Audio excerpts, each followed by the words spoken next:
Fique bem à vontade. Bom dia, obrigada professora, obrigada professor Almir, eu sei que foi pouco tempo, o senhor fez milagre me acompanhando, mas agradeço e espero estar à altura do seu sacrifício aí. Eu resolvi falar desse tema porque é um tema muito caro para mim. Eu considero que na nossa área da psicologia tem muitas ferramentas que podem ser usadas como terapias complementares que não são devidamente exploradas. A gente está vivendo um momento de alta medicalização nos tratamentos de saúde. E, em função disso, eu decidi fazer essa pesquisa para saber o potencial do riso como uma ferramenta terapêutica aliada a outros elementos. Orientação, né, professora Almir, professora Ana Paula aqui na banca. O riso, o elemento que vai dar base para que ele seja usado como uma ferramenta terapêutica é o fato dele ter uma conexão com o sistema nervoso central. Essa descoberta veio para a ciência através do trabalho de Charles Darwin com a publicação de um livro chamado A Expressão das Emoções no Homem e nos Animais, onde ele faz essa constatação que as emoções, ele faz distinção de algumas emoções, entre elas está o riso, e ele coloca essas emoções como comuns a todos os mamíferos e ligadas ao sistema nervoso que é comum a todos eles. E aí, mais adiante, já no século XX, o médico William Frey, da Universidade de Stanford, lá nos Estados Unidos, ele resolveu fazer essa investigação através de uma autoexploração. Ele se autotestou, ele tinha, né, à disposição dele o laboratório da universidade, então ele se expunha a sessões de comédia, de produções da televisão que induzissem ao riso, e ele ia fazendo durante intervalos exames no próprio sangue dele para ver o que aquilo ali estava causando de modificação. Ele é considerado, por causa desse trabalho, um precursor de uma ciência que a gente chama de gerontologia, que ela estuda justamente essa relação entre o riso, a psicologia, né, os efeitos do riso na psique e na biologia humana. Ainda no século XX, né, lá na década de 60, o Hunter Adams ele fez a primeira apresentação de risoterapia hospitalar da história. Ele tinha sido paciente psiquiátrico e ele se ressentiu do tratamento pessoal que ele recebeu no hospital, ele via que isso impactava os outros pacientes. Ele teve uma oportunidade de conviver com esses pacientes e meio que entrar assim, no mundo deles, né, daquela lógica própria daquelas pessoas. E aí ele se sentiu muito motivado com essa perspectiva de poder trabalhar com essas pessoas e usar essa abordagem humanizada, porque ele viu o efeito, e como ele era um paciente psiquiátrico, isso mexeu também bastante com ele. Então, mais adiante, ele vai para a faculdade e ainda durante a sua graduação, já começa a usar essas técnicas, que é uma coisa assim, ainda não está... Na verdade, risoterapia ou terapia do riso, durante a pesquisa eu descobri que ainda não é algo sistemático, ainda não existe uma coisa padrão debaixo dessas palavras. Elas são usadas sempre que o humor é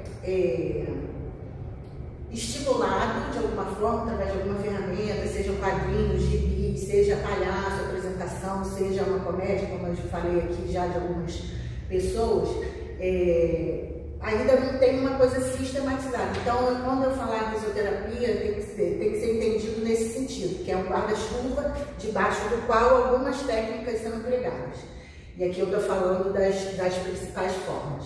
Então, ele começou a empregar essas técnicas, teve um bom resultado, ainda era estagiário, ainda como estagiário, ele conseguiu fazer um grupo de pessoas que se identificaram com aquela forma de tratar os pacientes, que viram a importância que tinha, e ele, junto com esses amigos, ele chegou a criar um hospital regido por essa nova filosofia dele, né, essa forma desenvolver o cuidado de forma humanizada. E aí, depois que ele se formou, ele de fato criou um hospital. Ele ficou famoso no Brasil através do filme Pet Adams, O Amor é Contagioso, né? E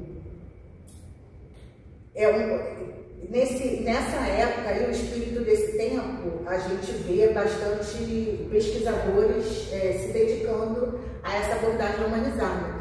Como está aí entre a década de 50, 60, 80, eu acho que é aquele espírito do tempo que estava vigente na época da reforma psiquiátrica, que estava sendo, né, todas as profissões ligadas com a saúde estavam buscando uma visão mais humanizada do cuidado. E aí, nessa esteira, mais para frente, um jornalista, que era uma pessoa muito famosa nos Estados Unidos, ele chegou a trabalhar com o presidente John Kennedy. Ele tinha uma saúde frágil e ele sentia muita dor. E aí, em um determinado momento, por causa era uma questão na espinha, na coluna dorsal, e ele sentia muita dor e o médico desenganou essa pessoa. E ele já sentia instintivamente esses benefícios que o riso trazia, no caso dele, para alívio da dor. Então, ele resolveu fazer o trabalho junto com o médico dele, mais uma autoexploração, né? E desse trabalho nasceu um livro chamado Anatomia da Doença na Percepção do Paciente, que nasceu também dessa exploração desse assunto que vinha sendo explorado na época. O Michael Christensen, mais para frente, em 1986, ele era um americano dono de um circo bem sucedido em Nova York, e ele, já imbuído também pela fama dessas pesquisas, né, sendo dono de um circo, ele resolveu treinar atores, nesse caso eram atores, para visitar um hospital de crianças com câncer que tinha ali nas redondezas. E o trabalho foi estrondoso, ele ficou muito feliz, eles ficaram muito felizes com o resultado. E a partir daí, ele começou a oferecer esse treinamento para que tanto atores quanto profissionais da área de saúde pudessem ter um treinamento padronizado, com as técnicas para poderem ser utilizadas lá na prática na área de saúde. E o Wellington Nogueira, em 1991, ele foi até lá, foi para lá em 1986, teve essas aulas, aprendeu as técnicas, voltou aqui para o Brasil e em 1991 ele instalou os Doutores da Alegria aqui. Eu vi que lá no site deles que eles não estão funcionando por falta de doação desde 2024, mas até então eles tinham sede em São Paulo, tinham uma filial no Recife, eles também trabalham aqui, tem um trabalho no INCA. E esses dois que eu vou falar agora, Doutores da Alegria e Yoga do Riso, né, que eu já falei do Doutores da Alegria e o Yoga do Riso, eles são os que eu achei de mais sistematizado dentro dessa proposta do riso como ferramenta terapêutica. O Yoga do Riso, o Kinkatara, ele é um médico indiano e ele foi influenciado por resultados dessas pesquisas. E ele resolveu usar o exercício do yoga, que já é algo milenar lá no Oriente, né? Que já era conhecido da cultura dele, e inserir técnicas para que no yoga pudesse haver a indução do riso, e com essa indução do riso as pessoas colherem os benefícios, porque a mente não faz distinção se aquilo foi induzido artificialmente ou se foi um riso espontâneo. Se você estiver rindo, você vai ter os benefícios. E aí são movimentos, começa com respiração, depois são movimentos que você imita bichos, né? E aí tem que estar fazendo contato visual, daqui a pouco você começa a imitar um macaco, vai, quando você vê, tá todo mundo rindo. É muito, muito gostoso, eu já participei. Daí vieram os clubes do riso, que né, essas pessoas se juntam em praças, né? Eles dão preferência pelos encontros desses clubes em lugares abertos, porque você fazendo parte ou não, se você passar ali, se você quiser se interessar, você pode participar. E aí já são mais de 5.000 só nos Estados Unidos. Na Índia, eles são muito mais comuns ainda, né? E a Índia maior, eu não consegui conseguir números, mas eu sei que lá é bastante praticado. Então, tanto a palhaçaria, né, essa questão do Doutores da Alegria, quanto o Yoga do Riso, são o que tem de mais estruturado dentro dessa área. Porém, nos trabalhos em geral, que foram 16, tem várias formas de aplicar, de induzir esse humor, né? Seja por uma leitura, houve aplicação de forma remota, houve exibição de filmes, enfim, foram várias formas. Então, nosso objetivo aqui é identificar se existem efeitos, que efeitos são esses, e sistematizar os efeitos benéficos que o riso pode trazer quando utilizado como ferramenta terapêutica. O método foi uma revisão integrativa da literatura, usando o método Prisma, nessas bibliotecas aqui.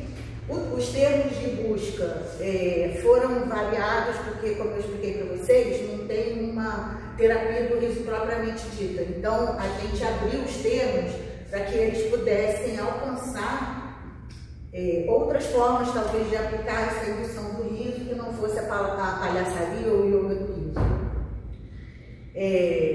Os idiomas português, inglês ou espanhol, a população foi diversa, porém, somente não teve crianças, o resto foi de jovens, adultos, adolescentes até população idosa, e nós escolhemos o período de 2020 a 2025 por uma questão de atualização, né, atualidade dos trabalhos. Na questão dos resultados, o que eu achei assim, bastante marcante é que todos os 16 trabalhos selecionados, eles ficaram concentrados aqui nessa região mais oriental, né? As únicas exceções é aqui o Reino Unido. O resto, Europa Oriental, né? Aqui na Turquia, Lituânia, mas a gente vê claramente que nem na África, nem aqui nos Estados Unidos, Canadá, não existia, a gente não conseguiu encontrar trabalhos nessa natureza. Por quê? Porque tinham que ser trabalhos empíricos, quantitativos e qualitativos. A gente até encontrou outros tipos de trabalho em outras áreas, mas eram outras revisões de literatura, eram outros trabalhos que não eram, que não cumpriam com as diretrizes que a gente tinha para escolher.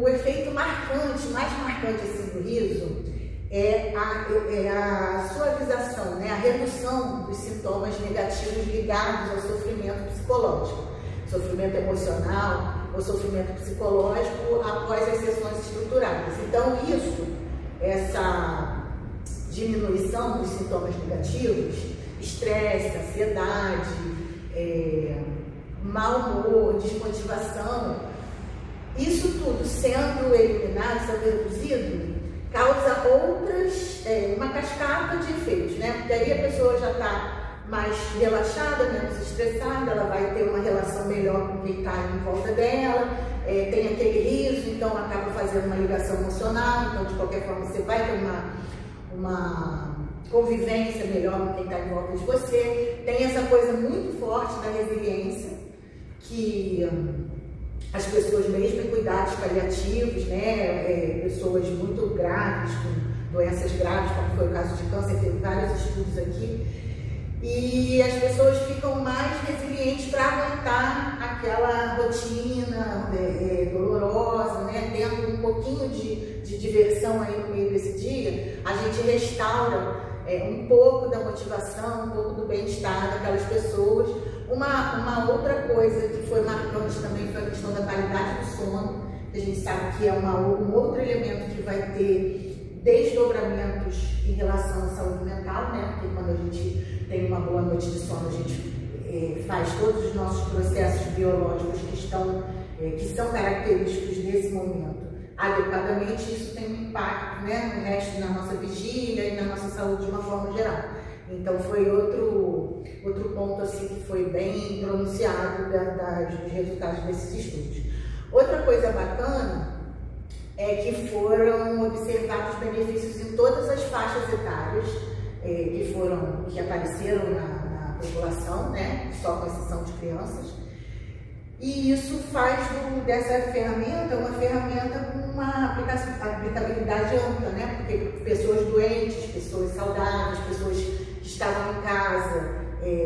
isoladas pela pandemia, você vê que em várias condições, pessoas institucionalizadas, né, internadas ou em um momento, em uma condição clínica, então ficou evidente que ele tem um espectro amplo de atuação nesse sentido.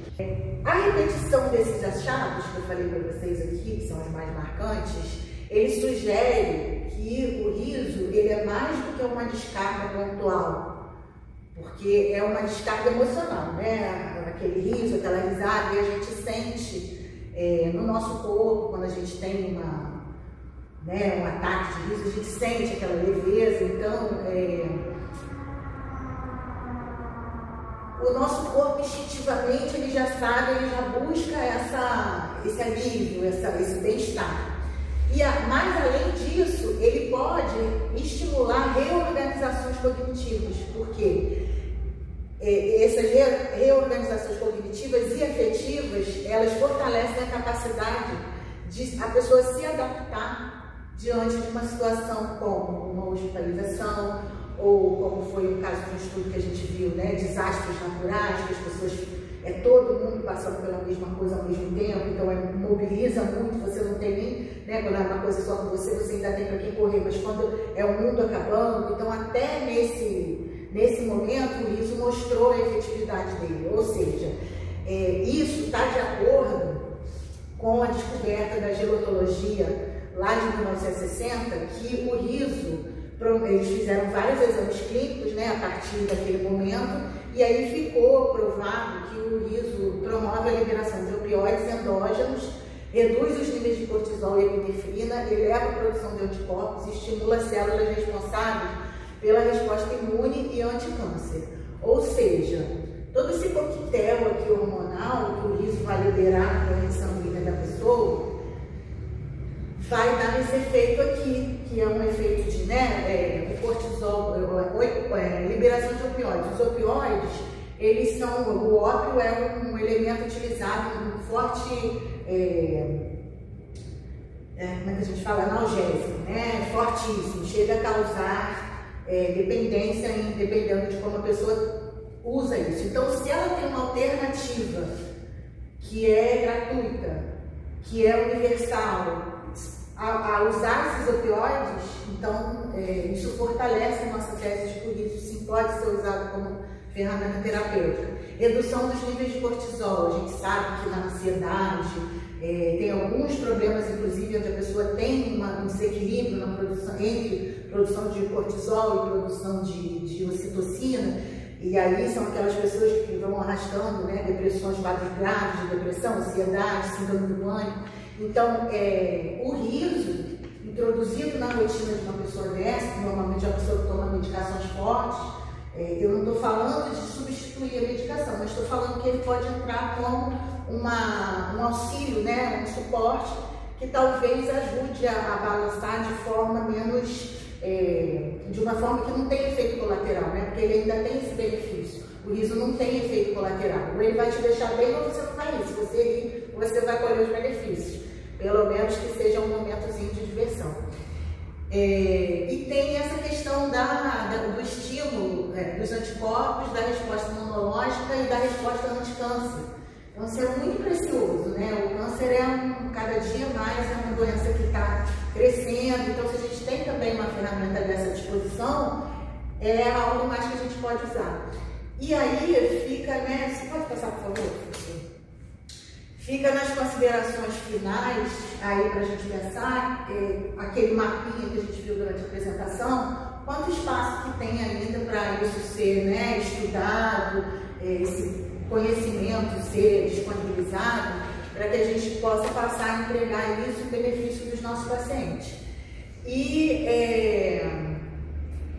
a gente não conseguiu uma padronização de protocolos, né? Porque, pelo que eu falei, como expliquei para vocês, não tem ainda uma terapia do riso só, tem várias formas de fazer isso, limita a generalização dos efeitos que a gente observou, porém, apesar disso tudo, ele se mostrou promissor pela promoção de saúde mental e qualidade de vida que ele demonstrou durante as pesquisas. Agradeço a vocês, estou à disposição para perguntas. Bom, obrigado pela sua apresentação, parabéns. E agora eu vou dar a palavra para a professora Ana Paula. Isso. Quero te parabenizar. Obrigada pelo excelente tema, né? Excelente escolha do tema. Eu considero esse tema bem atual, bem pertinente e necessário. Conforme você falou, né? Hoje a gente fala tanta medicalização, né? Tanta meio que uma epidemia aí de transtornos, falar de coisas terapêuticas, né? Coisas que fazem bem. E eu achei muito, quando você fez o convite, eu achei muito interessante a questão do riso, né? Porque realmente eu nunca tinha visto um trabalho falando sobre o riso. Eu estava muito ansiosa para ler o trabalho. Eu gostei muito.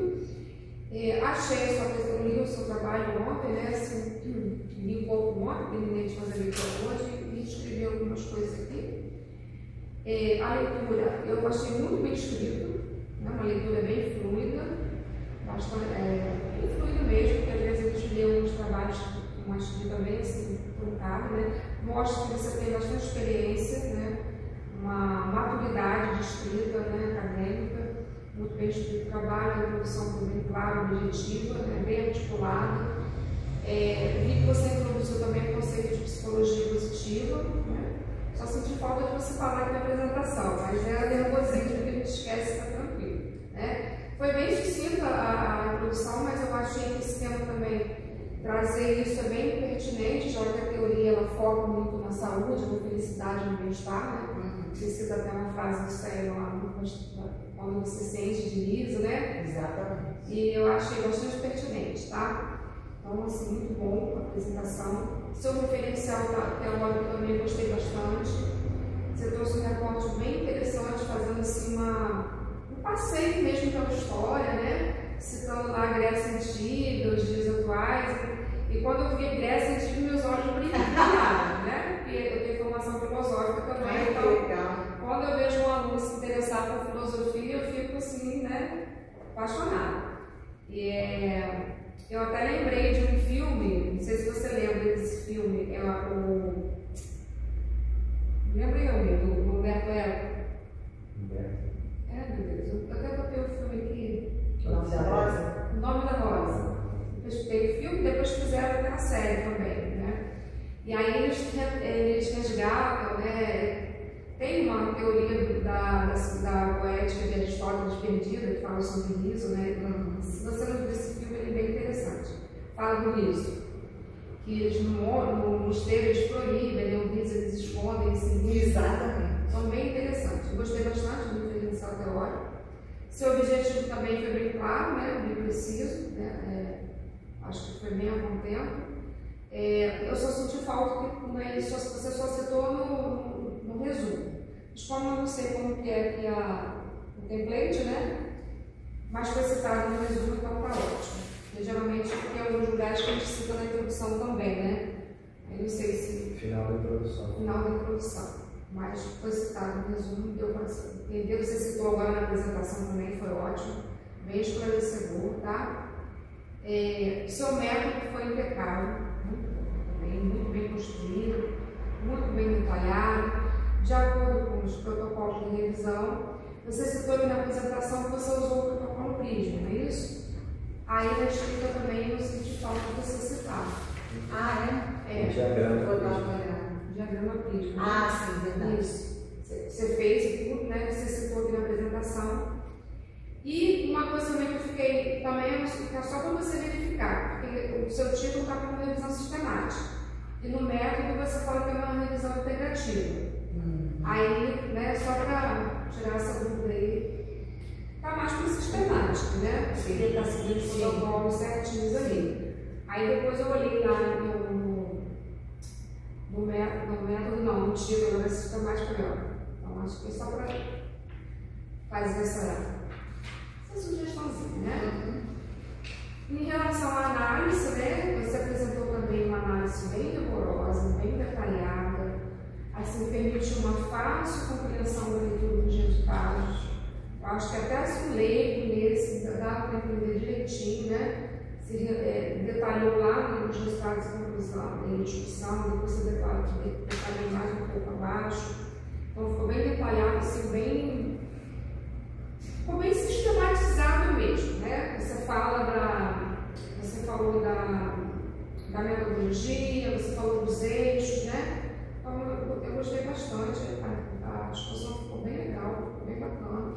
Parabéns, tá? Obrigada. O que me chamou a atenção também foi que você citou ali, né, aquele gráfico ali dos países, a maioria dos estudos também, né, de origem asiática e oriental, o que nos leva também a despertar para esse olhar, né, para essa questão dessa construção desse conhecimento aqui em nível nacional.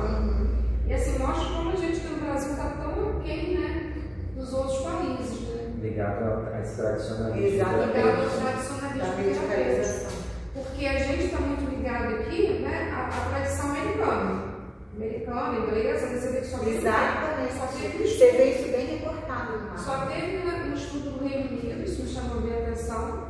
Geralmente a gente vê muito estudo americano, mas é o que o Alvin falou, a gente está nessa tradição e ligado à América. Exato. E você vê que esses que fogem da tradução estão totalmente fora da filosofia, né? Eu achei interessante isso, eu acho que me chama a atenção como pesquisadores para a gente trazer essa prática, né? O professor ele trabalha com a psicologia positiva, e eu gosto bastante também, porque traz essa questão de você explorar, né, as potencialidades, explorar o que te faz bem. O próprio Aaron Beck, antes de falecer, ele fez um livro, a terapia positiva. Não, positiva não, é um positivo com outro nome, né? A TRT, que é a terapia de recuperação, focada na recuperação para pacientes crônicos, né, de esquizofrenia, enfim. Mas ele fala das mesmas coisas, do foco nas potencialidades, daquilo que te faz bem. Porque ver o que está dando errado, o cérebro ele é campeão, você precisa ensinar para ele, né? O cérebro já tem esse viés negativo, né? Esse nosso cérebro é positivo. Mas a gente precisa focar naquilo que está dando certo e muito bom. Então, muito boa a gente precisa trazer isso para a gente, né? Bom, o uso das normas também, impecável, totalmente adequado, né? Seu trabalho é de grande relevância, já falei, aborda um tema super atual e necessário, bem estruturado, de leitura clara, objetiva e fluida e de grande potencial para publicação. Eu só tenho uma pergunta para fazer.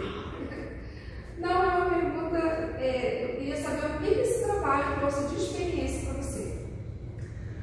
Ai, professora, foi tão legal, porque eu sempre, assim, a minha família, nos agradecimentos, eu tenho esse agradecimento para minha família, porque essa coisa da bobeira é uma coisa muito forte. E assim, une muito a gente, e assim, tem um monte de gente da minha família que nem bebe, não precisa nem beber, sentou na mesa com eles, é risada, assim, quando piada. E isso é uma coisa muito fascinante no universo que eu vivia desde criancinha, então marca muita gente. E eu tenho muito isso comigo. E aí, fazendo esse trabalho, eu descobri assim, que tem um universo de pessoas, de estudiosos, de cientistas, que tem esse olhar parecido com o meu, que já foram longe, que já estudaram, que já... Sabe, eu descobri fazendo esse trabalho que ele tem uma base muito concreta, né, sobre a qual eu posso levar isso para o meu trabalho de psicóloga mais adiante. E recomendo que você leve isso para a pós-graduação. Isso. Para você explorar isso mais no mestrado, eu acho que daria uma dissertação excelente. Ótimo. Obrigada. Mais parabéns. Obrigada. E felicidades aí. Obrigada, professora. Queria agradecer demais a presença da professora Ana Paula. Foram contribuições muito pertinentes, né, discussões importantes, contribuições mesmo para você. A gente vai fazer essas alterações para poder entregar um trabalho mais adequado aqui para a FAMAT, também uma possível publicação. Muito obrigado, Ana Paula. Foi ótimo a tua presença. E mais uma vez, Patrícia, parabéns. Tá? Eu gostei muito da sua apresentação. Nessa correria a gente não teve tempo de de fazer um teste, de fazer um treinamento aqui da apresentação, mas eu acho que você saiu muito bem. Você conseguiu. Eu acho que é muito interessante, né? Porque uma coisa é a gente ver o trabalho e é uma outra coisa quando a gente vê a pessoa trazendo, né? E você pôde aqui também hoje sorrir, você também, apesar do nervosismo, né? Pôde se sentir livremente aqui na nossa Hoje você pode fazer parte do seu trabalho. Exatamente. Vou fazer mais ainda se eu for aprovada e sair daqui, porque hoje eu vou sair e fechar a porta, não tem mais nada. Gente, isso é o último. E contribui pra gente, né? Porque a gente tem contato também com essa pesquisa, né, que você realizou, pra gente também dar uma aula. Né? Então, eu vou pedir licença para você. Patrícia.